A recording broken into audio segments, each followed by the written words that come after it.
Right, everybody, welcome and hello again. This is the fourth and now final of the series that I've been doing around managing your credit. This has been part of a series by Capitec around educating people about using credit responsibly. And if you've been following this, you will know that the hashtag is Living Better Starts With. You'll see it in the strap below. And it's really great if you could share with me your goals and your dreams. And because there are opportunities to win if you do.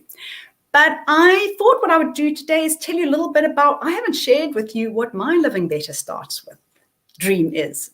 So I'm in a slightly different place probably than I was 15 years ago. 15 years ago, I think for those of you who've been watching will know, I was in that state of, how do I pay off my overdraft, made all the mistakes that everybody makes, was living beyond my means.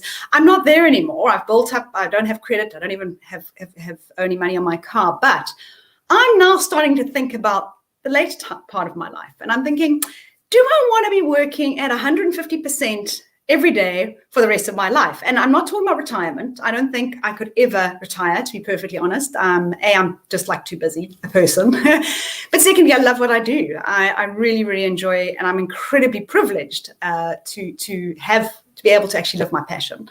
So no, I don't want to retire, but I do want to get to a point where I don't have to work quite so hard, or I don't have to worry quite so much about the bills. So that's really about building up capital. So my process at the moment is just saying, I could spend this now, or I could vest it and it'll grow and it'll give me more choices later. So that's kind of my Living Better Starts With dream. Mine is really committing a little bit more when I get extra income, really committing more and more towards my future. So that's kind of the space I'm in, and I wanted to share that with you. But please share with me your Living Better Starts goals, because I will be giving away a copy of my book, Money Questions Answered, at the end of this live event. And this book, just to give you a background, I actually wrote it in 2015. I wrote a book called Your Money Plan, Implement Your Money Plan. And this is really an update to it. It has extra chapters, obviously keeping up with new trends like tax-free savings accounts. And I tell my personal story in here as well, which I think a lot of people will be very surprised at. They look at me and think, oh, she must have it all sorted. I didn't. And it really was a culmination of all the interaction I'd had with people over the years and the kind of questions they were answering. So that somebody's going to win a copy of that book a little bit later today. So make sure you've got those hashtags going. And for those who've been following will know that there's also a grand prize to be won of 10,000 Rand that Capitec has sponsored. This 10,000 Rand is going to go to one lucky winner to help them achieve their goal. And there's also going to be a one-on-one session with me. So I'm going to spend an hour with that person, helping them identify how they can use this and how to reach that goal. So unfortunately, I can't announce it at the end of this live event. It's going to be announced by Capitec tomorrow, because they still need to get the information from all of you hashtagging tonight. So keep those hashtags going. So now on to the final topic of this series. And of course, by the way, in that comment section, don't just put your hashtags, please also put your questions, because I am allocating quite a lot of this session to Q&A as well. So because there's a lot of you who have questions, and I will answer them to the best of my ability. But for the topic for today, so if I go back, we've covered home loans. By the way, if you haven't seen these series, we've covered home loans, we've covered personal loans. I covered last time how interest rates work. All those videos are still up on both YouTube and Facebook, so you can find them if you missed them. But I wanted to end off with how to manage your personal credit health. How do you get credit healthy? Because the reality is we are all going to, at some point, access credit. No matter, the best will in the world, you're going to want to buy a house. Let me tell you, don't, fork out that kind of cash easily. Maybe you need a student loan. Maybe you want to buy a car. It could be that life happens and you need to borrow money. Things will happen. There are good reasons for borrowing. But it's about how much you borrow. And also at what rate you are borrowing at. What interest are you paying? What fees are you paying?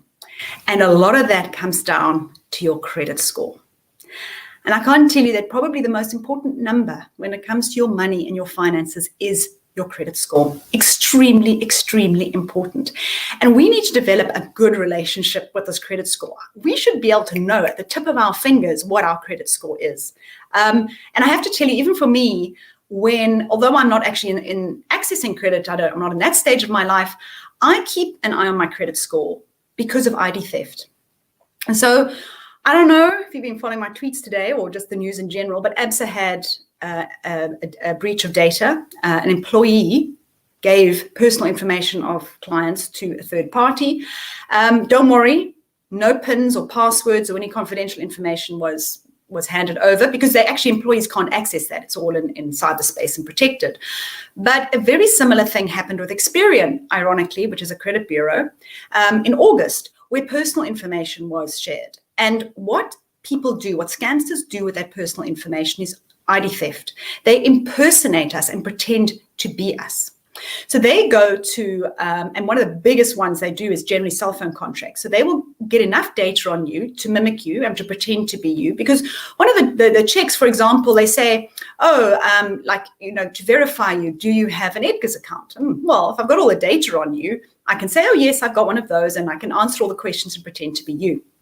So they go through this process, and the first thing you may know about it is when you try and apply for a loan and they say, oh, no, but you've got a default against you or a negative listing, and you discover your ID was compromised. Very, very important that you regularly check your credit bureau score. And I just want to quickly go into a share screen here, because I want to show you these are the bureaus that you can go and get information from. You should start to see the links coming up as part of this live event. You're going to see the links to TransUnion, Experian, CompuScan, VeryCred, XDS. I want you to copy those and put them into your browser so that you've got them. And I want you to go and get your free credit score. Now, if you've never done a credit score check before, I'd advise you to go and check with all the bureaus. But what a lot of people do, which is quite a clever thing, is you get one free credit check a year. So if you think about it, if every second month you check in with one of the bureaus, you're at least keeping a general eye on activity. Go and make sure that the information on there is correct, that there isn't a default listing that you didn't know about. Now, I can tell you that has actually happened to me. The first time I went and checked my credit record many years ago, there was an incorrect adverse listing on my account. It was actually what had happened. It was in the days that banks could still give you credit cards without you asking for it. And Standard Bank, in this case, had actually sent me a credit card that I hadn't asked for, and I never used it. And they charged me the annual fees on it, But anyway, so these are the kind of things that can happen. But of course, one of the big kind of risks is ID theft. So very important, just go and understand it, if nothing more than to just keep check on your ID, especially with the kind of data breaches we're seeing at the moment. But I think for many people, the most important thing about checking their credit record is the credit score. So you'll see there on the slide, I've got, excellent, good, favorable. Now, unfortunately, in South Africa, we don't have a single number that represents across all the boards. So you can't say, well, I've got 700 with all 6 bureaus. They all use different scoring systems, so it's a little bit difficult. In America, there is a single number. But all of them will rate them between average, good, excellent. So you'll have an idea of where you are on the scale. And the reality is, if you want to buy a home, for example, you need to pretty much have a good to excellent score if you're going to get a decent home loan at a decent interest rate. So my recommendation is, before you ever enter into any major credit contract, especially if you're buying a home or a car where where the interest rate really matters, where it's a big loan, spend time improving your credit score. So here are some of the ways that you're going to improve your credit score. I'm also going to put links in the comment section so that you'll be able to read articles and get more details. But the first thing is, deal with adverse listings. So, it may be that there's a debt that you did pay, and you have paid it off, but it hasn't been updated with the credit bureau yet. Go find out.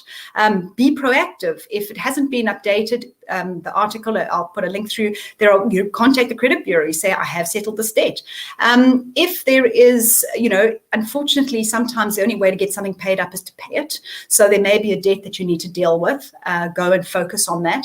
This is, funny enough, something that people often discover later. So they forget that they didn't pay something off 3 years ago. Nobody's chased them about it. They've kind of forgotten about it, and it's sitting there on their profile.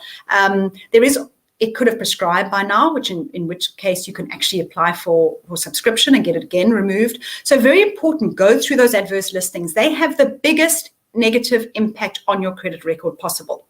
So when you improve those, or when you remove those, you will see an immediate jump in your credit rating.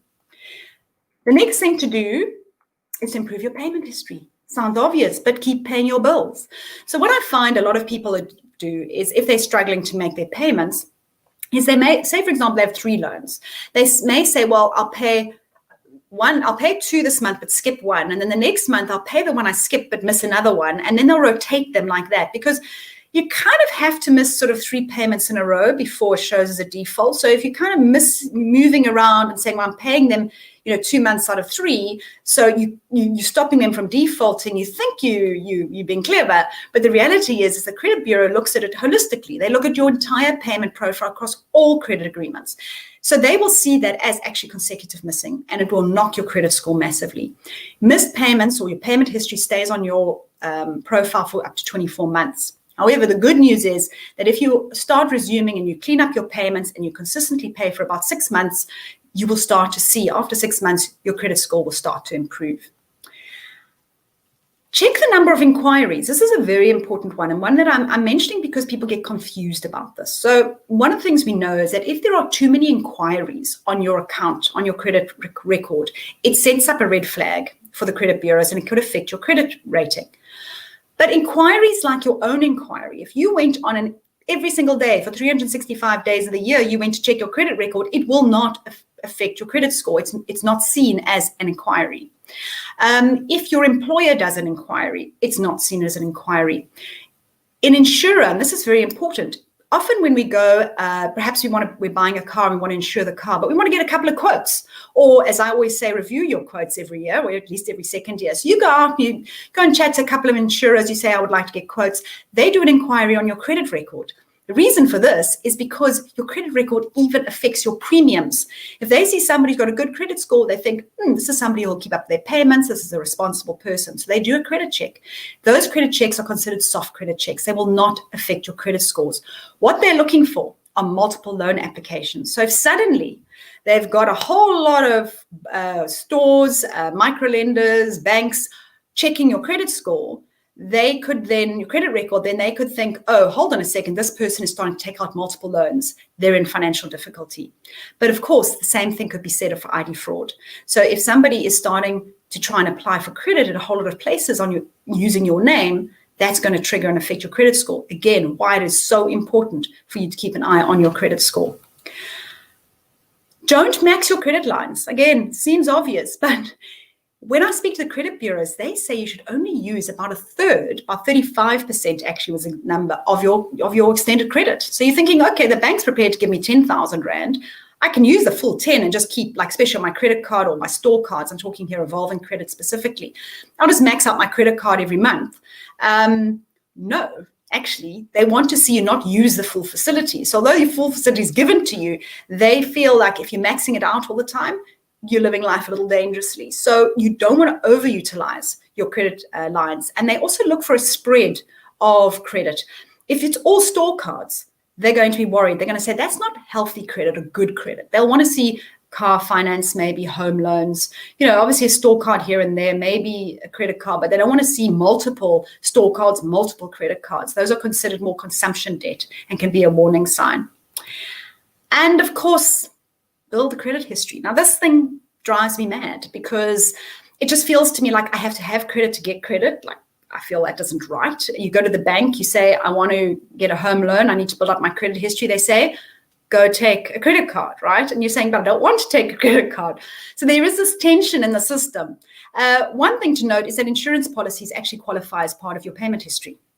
So if you have life insurance, car insurance, all of those things, they actually qualify as part of your payment history and credit history. So they tick good boxes for you.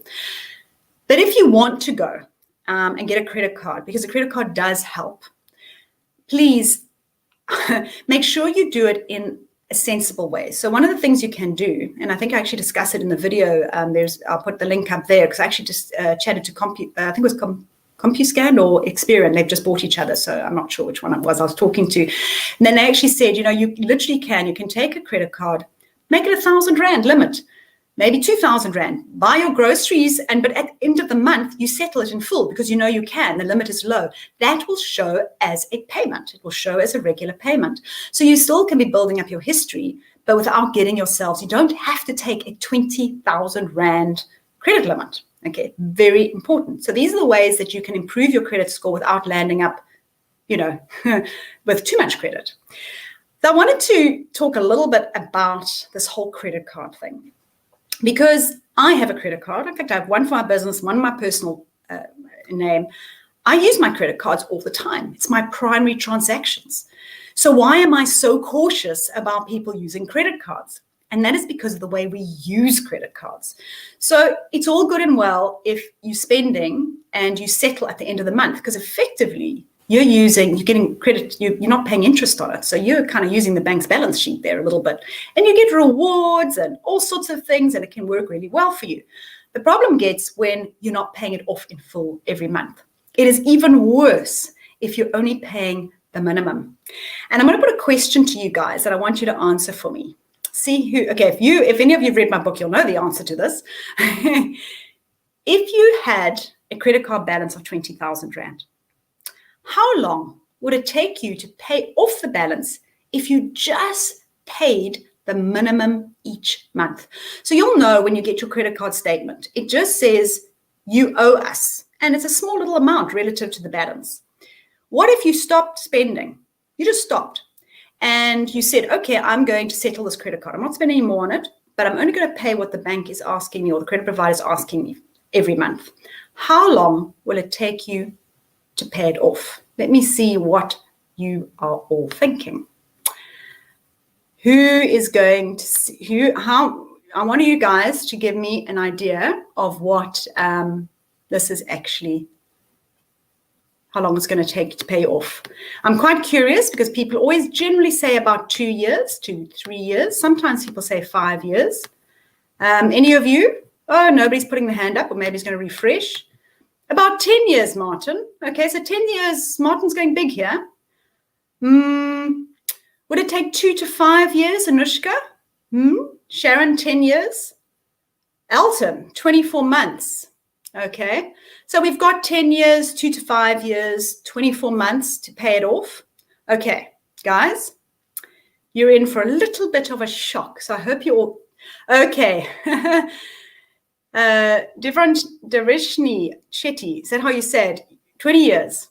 Okay. Komotso, Wendy, 5 years, 3 years. Okay. 20 years, right? 12 months, 2 years. Okay, let's go back and have a look at the answer. The answer, ladies and gentlemen, is not 24 months. It is not 5 years. It's not 10 years. It is not even 20 years. Okay, it's 25 years. And the reason is very simple, and this applies to most revolving credit facilities.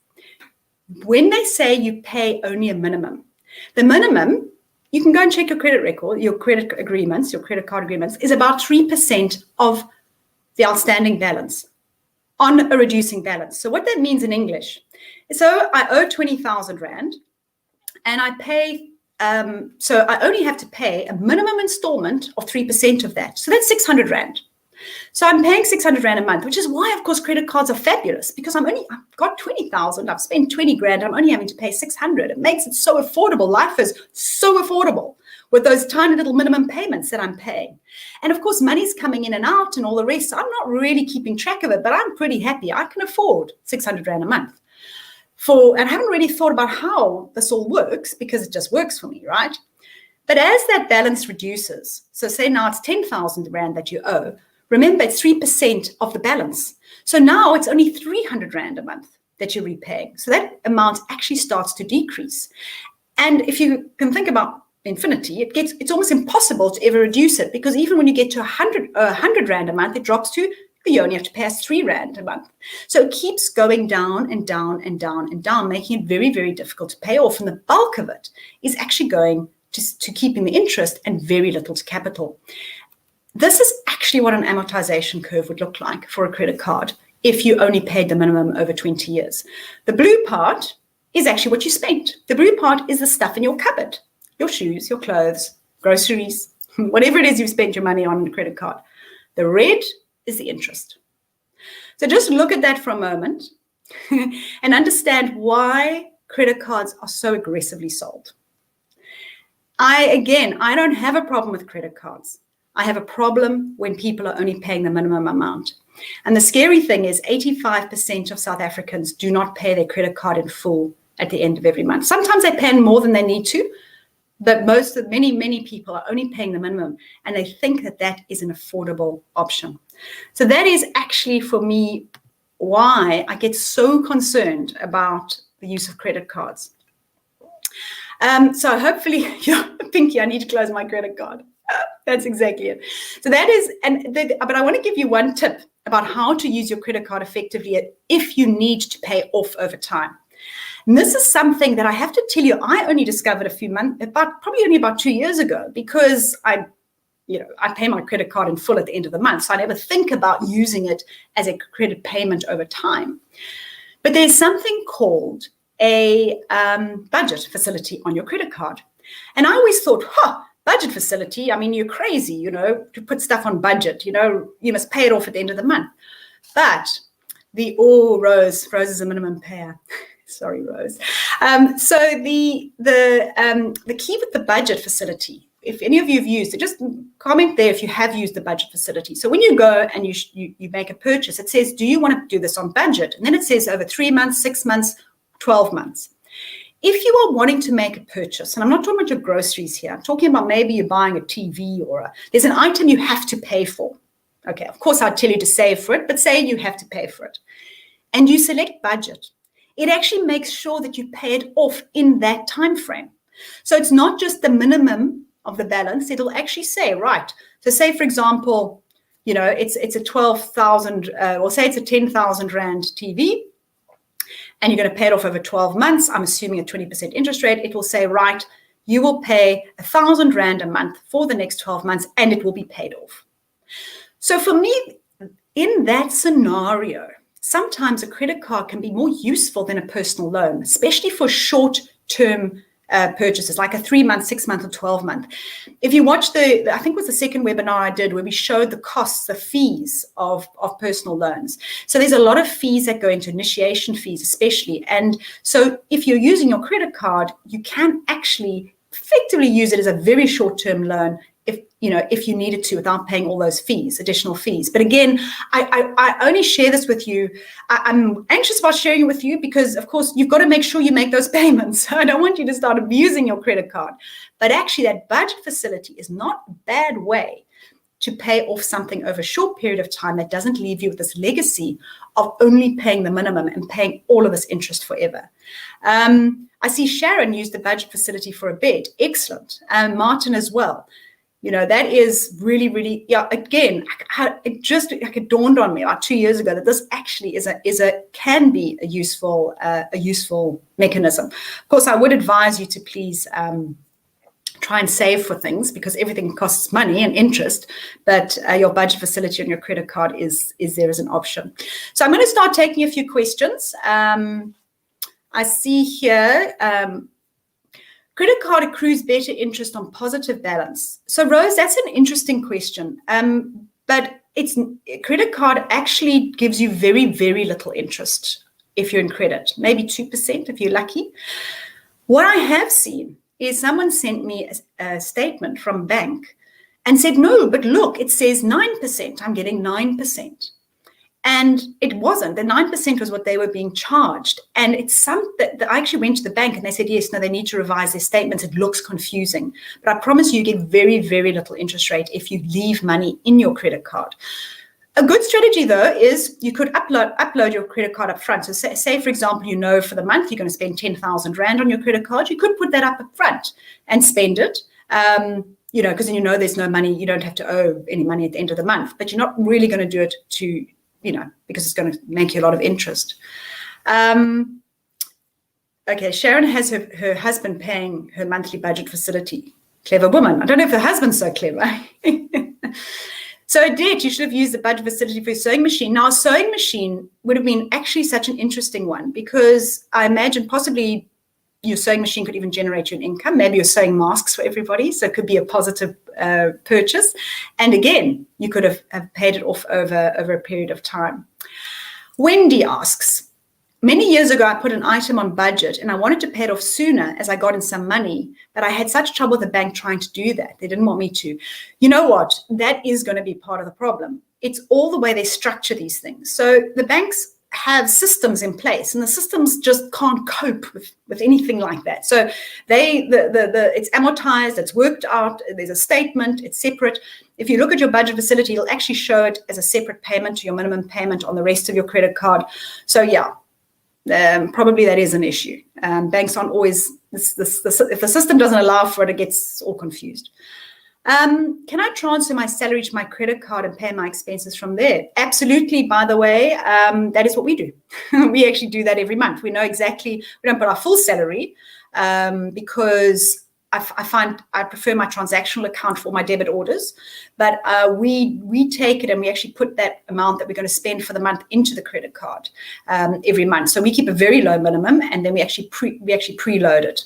And what's great with that is that when the money's run out, it's run out, and we know it's a way to keep us a little bit in balance in terms of our spending. Let me see what other questions we've had coming through. Yeah, I was about to take out a personal loan. Should I rather get a credit card? Carmen, look at the different options, weigh them up. So if you go back, I don't know if you saw the one I did on personal loans. I think it was that was the second one we did. Have a look at it and just weigh it up. So over a longer period of time, what is the time implications? I think you can only go up to 12 months on your budget. But if it's a 12 months, it could be better to do it on a credit card. Credit card interest may be lower than personal loan, but check, find out, say to the bank, personal loan, what are my costs? Credit card, what are my costs? So make that comparison. So Maureen was very shocked. Yeah, no, I hope if there's one thing that I've achieved today, it's that none of you will ever, ever, ever only pay the minimum on your credit card. So, yeah, always paying more. Let me see what other questions we've had coming through. Oh, Monique's on here. Hello, Monique. So Monique, I just mentor. She's been commenting on here. Monique was part of our money makeover a couple of years ago. So it's nice to see you back, Monique. Right, so I think I've got through. Let me just see if there's any other questions coming through. So Sharon, you email ABSA credit card every month and specify your allocation amount for my budget. Okay, so maybe that allows you to do that. They all of them are different. I think that is part of the challenge I find actually with all the different banks is they all have different ways of working. But generally speaking, you can, they'll amortize it, they'll work it out, they'll show you a repayment, and you'll just make sure that you make those repayments every month. So please keep popping through your questions. But I thought one of the things I wanted to do also is just quickly share with you, some of you saying I've got to pay off my credit card. But I just want to share quickly a lot of people say, I'm coming across a lot of people who want to quit their jobs because they want to settle their debt. Okay, it's really worrying me. And I want to show you that, if you put together a proper repayment plan, this is also part of credit health and managing your debt. Put together a proper repayment plan, and you will eventually get out of debt. And this is actually part of the story that I share in my book. But I want to show you, I've got to go share a slide, I think. Hold on.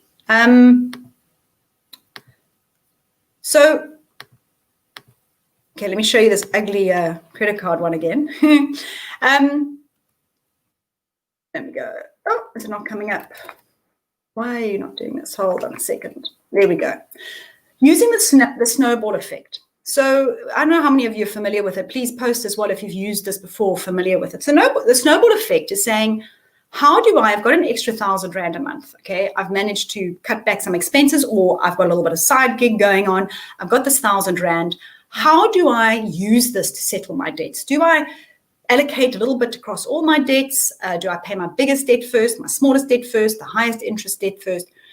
And the snowball effect really is just simply saying, take your smallest debt, start with that and settle it. And then take what you were paying there onto the next debt, the next debt, the next debt, the next debt. And the reason for that is, generally speaking, the smaller debts, funny enough, have the higher interest rates. Your store cards, your credit cards, those sort of things tend to have higher interest rates than, for example, your home loan. So generally speaking, starting with smallest tends to be the higher interest rates anyway. But what happens when you pay off when you actually make a payment and you pay off a loan, it gives you quite a good feeling and quite a good upliftment.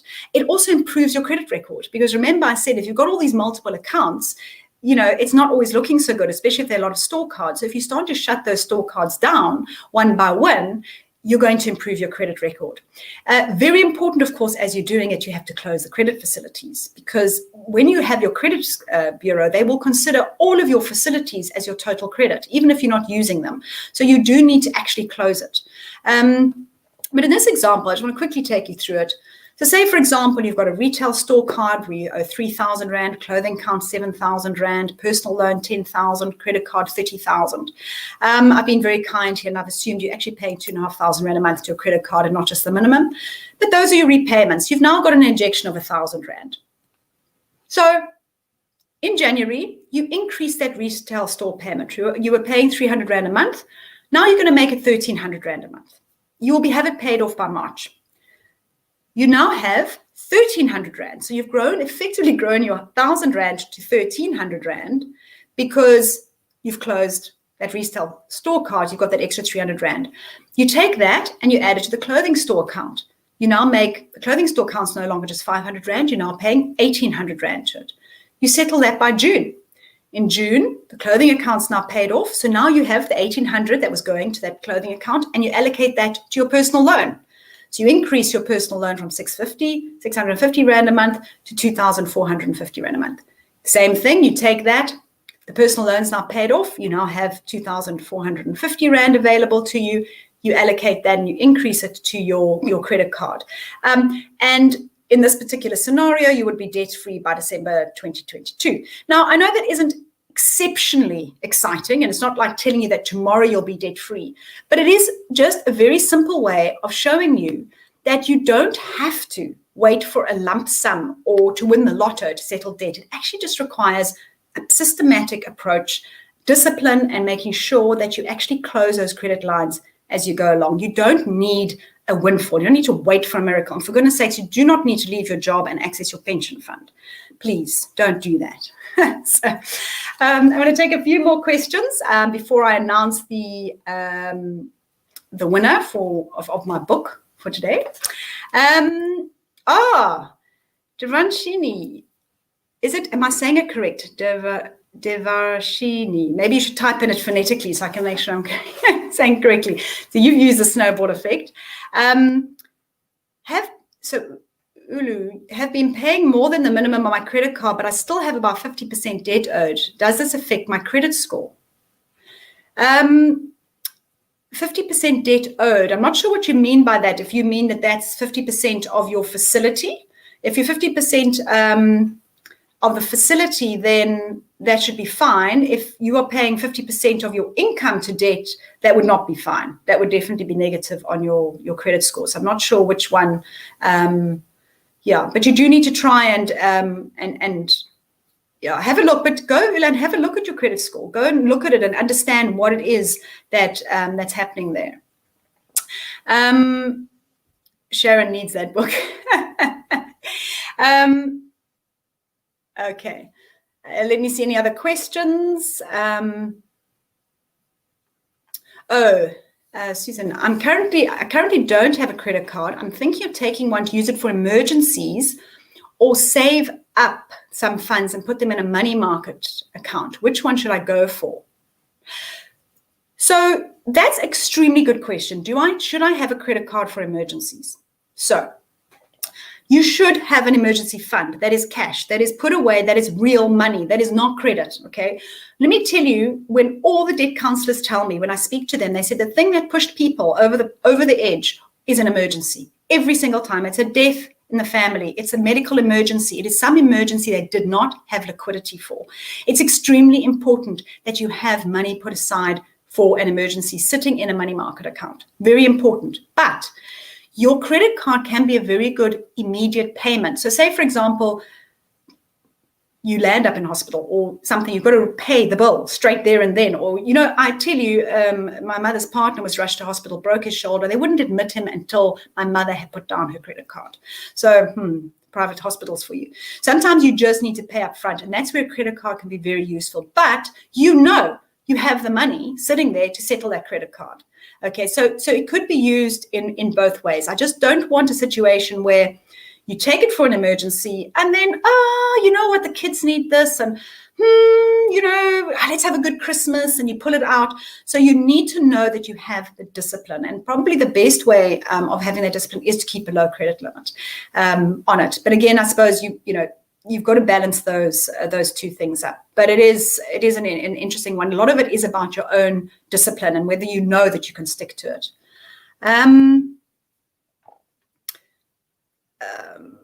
Okay. Where can you access previous video clips? Marlene, who should be listening, can maybe pop them up, but they are both on YouTube and on Facebook. Marlene, maybe if you get a chance, you can just quickly pop them. But if you look on my Facebook page, and scroll down, you should be able to pick up the videos. I asked a question way up there about ClearScore. Oh, ClearScore, Martin. Sorry, I didn't see it. Thanks for asking again. Yeah, so ClearScore is Experian's product. I think it is. Is that the one? So some of them, so you get a free credit record, but then sometimes you actually you pay a certain amount a year. And depending on what you want from it, sometimes it is worthwhile because it gives you a little bit more information. It gives you a little bit more depth to your profile. It can actually give you a little bit of advice about paying off your debts. So Ulim says 50% of the credit facility still being owed. Yeah, so the thing with the credit facility still being owed, Ulu, on your credit card is when the credit bureau looks at it, they don't just see what you owe, they see what is your total exposure to debt. Because in theory, tomorrow morning, you go up and blow that entire credit facility. So if your credit facility is very high, I would recommend you bring it down. Maybe ask the bank to bring it down. I'm not sure what it is, but if it's like equal to your full month's salary, you may want to say, well, let me halve it so that I'm not looking like I'm overexposed to access to credit. So there is a fine line. You don't want to have too high credit facilities because you can access them immediately. So the credit bureau will consider those as part of your affordability. Okay, it's on the Facebook page. Look under the video tab. There we go. That was Marlene on where our previous videos are. Elton, once a credit card is paid off and you close the account, does it affect your credit score in the sense of you losing that credit history from your profile? Yes, it would. So over time, once you're on a credit card, over time, remember it's there for 24 months. So eventually over 24 months, it would look like, so within 24 months, if you don't have that payment, you would lose it. But I don't think it would start to negatively affect your credit record. Great. So I think, Elton, for me, closing accounts, the key here is really about especially your store cards. Your store cards are quite dangerous. Even for me, I promise you, I remember once going and I went shopping and I was being disciplined. I was doing Christmas shopping and I had my list. I was doing all the things I tell all of you to do. But I had one of my store cards in my purse and there was a special on makeup or whatever. And I walked in and I put it on my store card and I walked on. I thought, flip, what have I just done? What have I just done? I didn't actually need this. If I didn't have my store card with me, I wouldn't have done it. So, and too many store cards definitely negatively impact your credit. So you want to start closing down stuff, but having a few that you are managing, properly. Okay, ClearScore is frustrating. Once I typed an incorrect password and since then I've been able to log in. Okay, Odette, if you want to drop me an email, I'll send it to them. But I have to tell you, I also have logged my own complaints with some of the credit bureaus. I've told them, I said, you're bloody impossible to work with. They've got some of my details incorrect, like my address and stuff. But then somebody said to me, don't correct your address because then you'll get cold calls from people. So maybe that's you were penalized for the early closure of a Discovery credit card. Yeah, I don't know, Sharon, that doesn't sound right. You can't be penalized for early closure. I don't know, maybe more to that. Maybe you owed, it was on budget and you owed or something like that. But no one's allowed to penalize you for ending credit. There may be, I don't know, I'd need to know a little bit more about that. Does saving money on my credit card help me with my credit score? No. It doesn't help you there.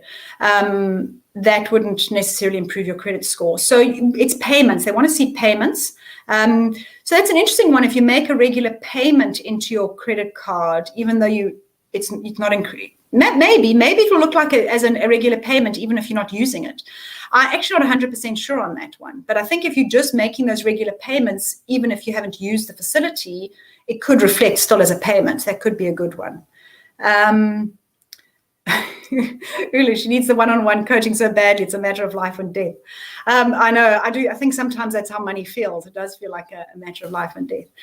Well, I think that's the end of the questions that are coming through. So I'm going to announce the winner of the book. Let me see who's have been posting up here. Okay, so I think Sharon inherited a mother's bad spending habits. I'm sorry, Sharon, it is all your mother's fault.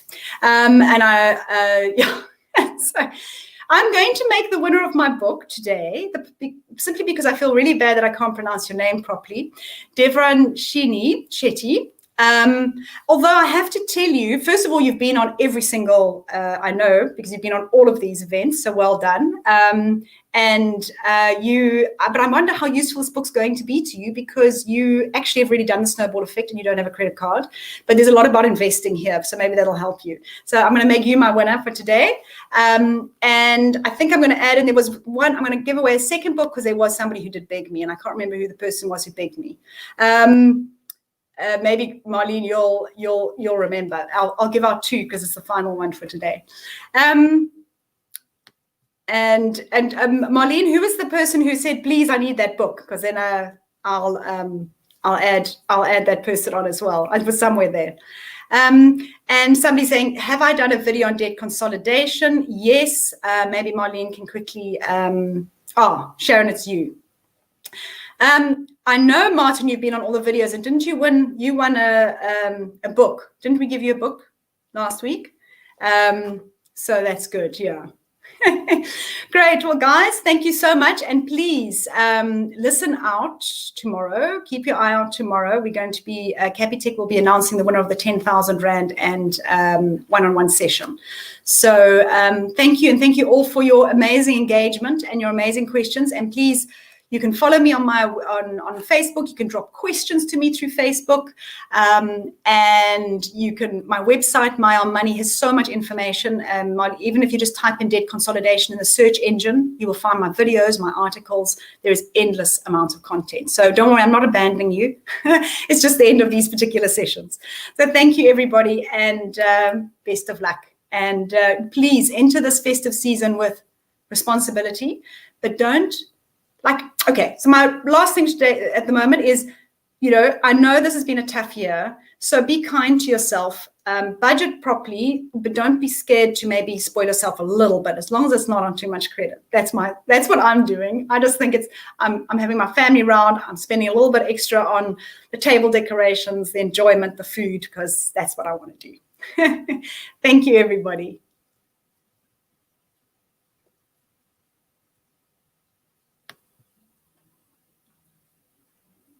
Oh, before I end it, are we going to have more sessions next year? That we'll have to see. So ending the broadcast now. Thanks.